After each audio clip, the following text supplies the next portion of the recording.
There used to be a very simple rule in life. It was a good rule, a clean rule.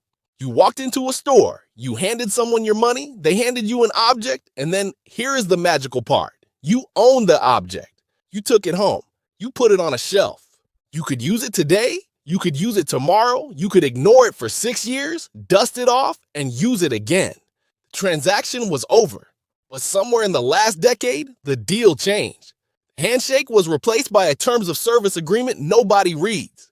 Now, you hand them your money. They give you the object, and next month, they ask for more money just so the object doesn't suddenly turn into a useless brick on your desk.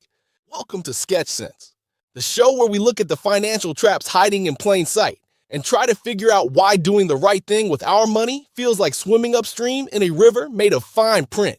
Today, we are talking about the slow, quiet death of ownership.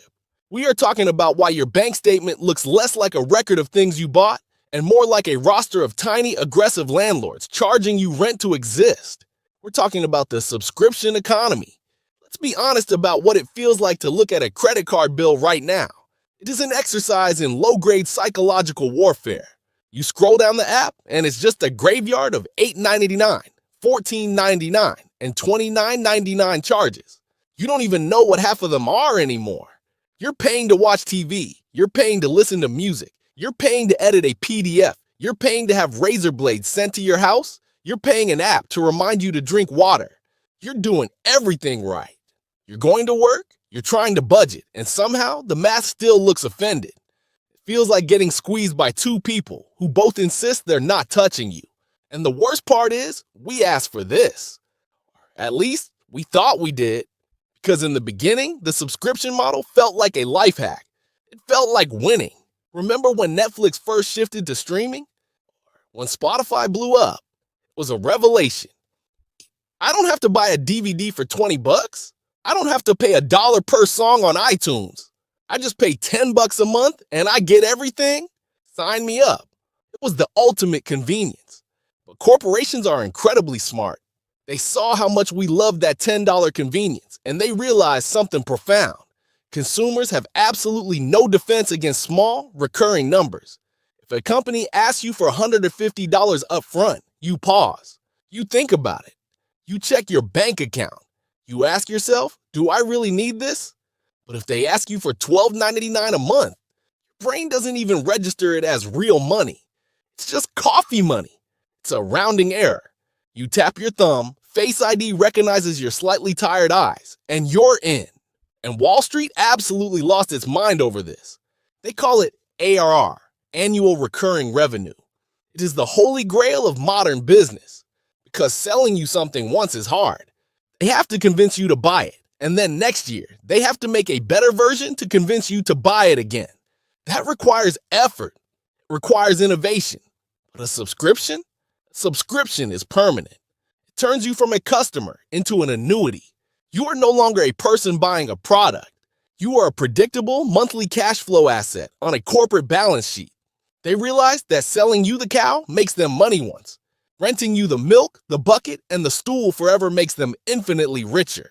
And once Wall Street realized this, the infection spread. It stopped being just movies and music. It came for our tools. Think about Microsoft Word or Adobe Photoshop. You used to go to Best Buy, buy the CD-ROM in a ridiculously oversized cardboard box, install it, and use it until your computer caught fire. It was yours. Now, you rent access to a word processor. If your credit card expires, you literally cannot open your own resume.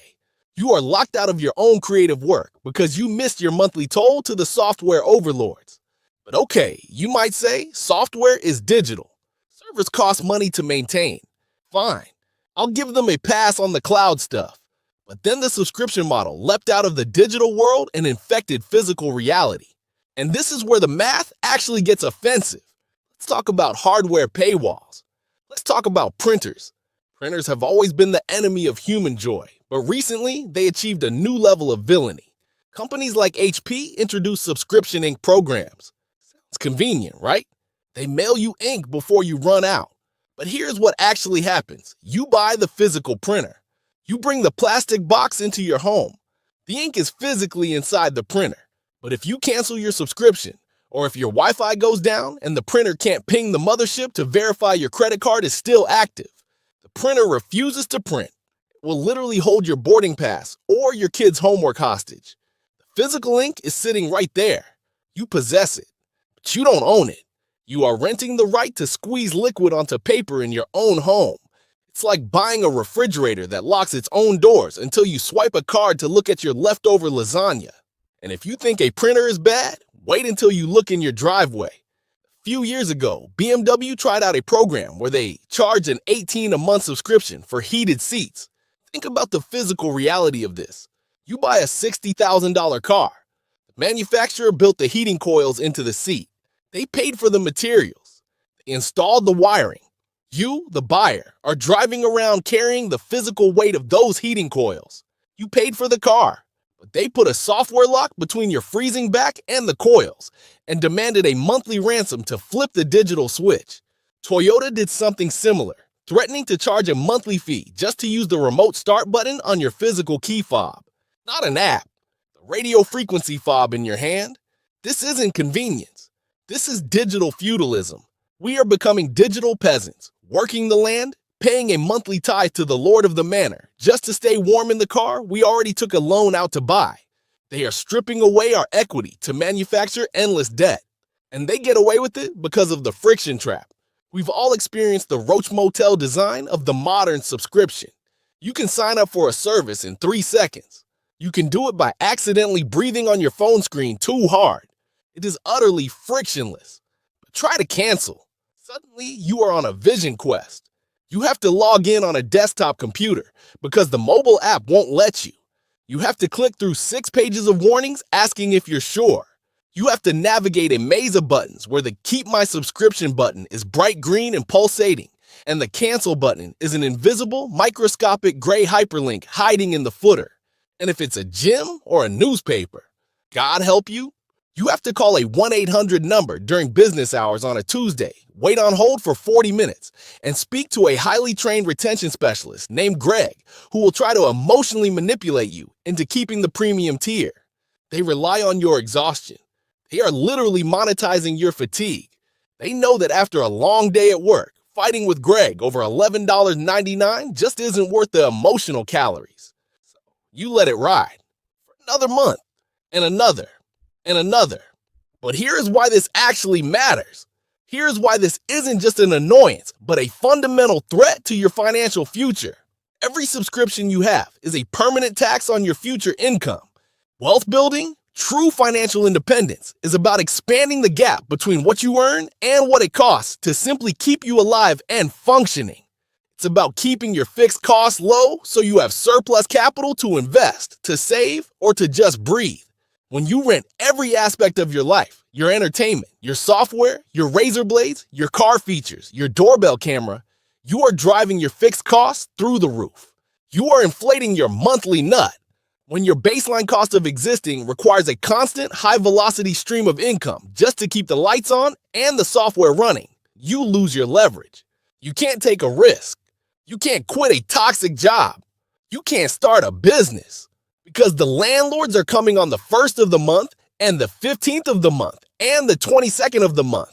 You are trading your equity, your ownership of your own life, for the illusion of convenience. So, how do we dismantle this? How do we stop being tenants in our own lives? It starts with a practical reframe. You have to change how you look at the price tag. Stop looking at the monthly cost.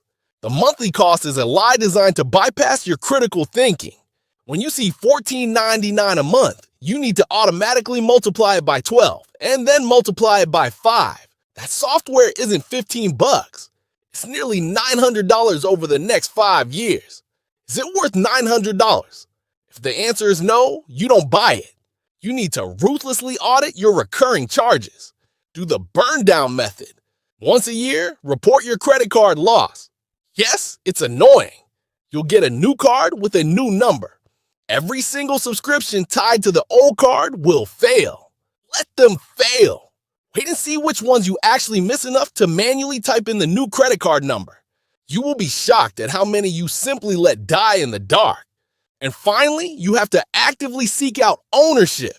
Tolerate a little friction to reclaim your equity. Buy the physical hardware. If there is software you need, look for the competitors who still offer lifetime licenses or one-time purchases. They exist. They are out there fighting the good fight. Support them. Cancel the meal kit and learn to buy your own groceries. Cancel the Smart Collar app for your dog and just look at your dog. Saving money helps, but at some point, trying to budget while keeping 20 active subscriptions feels like using a coffee mug to stop a flood. You have to turn off the water. You worked hard for your money. You traded hours of your finite, mortal life to earn it. Do not hand it over in perpetuity just because a tech company made the subscribe button shiny. Demand ownership. Fuse the paywall. Because if you don't draw a line now, eventually everything you touch will require a monthly fee just to work. If this episode hit a little too close to home, hit subscribe so you don't miss the next one. Drop a comment with the financial nightmare you want us to decode next. I'm your host. Thanks for listening to SketchCents, and we'll catch you next time.